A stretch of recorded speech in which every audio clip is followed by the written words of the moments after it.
सालन की सुर्खी खत्म होने का खदशा सर उठाने लगा। कराची समेत मुख्तलिफ शहरों में टमाटर महंगे नहीं बल्कि बहुत महंगे हो गए। 1 किलो टमाटर की खरीदारी जेब से 500 रुपए का नोट ले उड़ती है।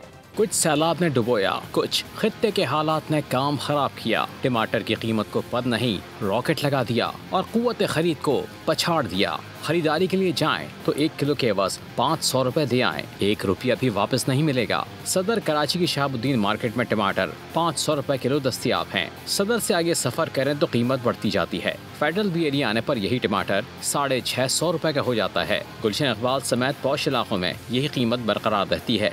गरीब जाए तो जाए कहाँ और खाए तो खाए क्या। तो इसलिए हमारी गवर्नमेंट से रिक्वेस्ट है कि गरीब को ज़्यादा से ज़्यादा रिलीफ दिया जाए। एक टमाटर नहीं, सब चीज़ इतनी महंगी है, इतनी महंगाई है कि हम लोग ना अपने बच्चों को कोई आला तालीम दिला सकते। ये महंगाई के बावजूद ना हम उनकी फीसें बर्दाश्त कर सकते हैं, ना हम महंगाई से कुछ उन्हें अच्छा खिला सकते हैं। शहीद बेनज़ीर आबाद की तहसील सकरंड में टमाटर रवां साल की बुलंद तरीन सतह 600 रुपए किलो पर पहुँच गया। फैसलाबाद में भी महंगाई माफिया बहती गंगा में हाथ धोने में लगी है। फी किलो कीमत 500 रुपए कर दी गई। सब्सक्राइब करें और बेल दबाएं ताकि कोई खबर रह न जाए।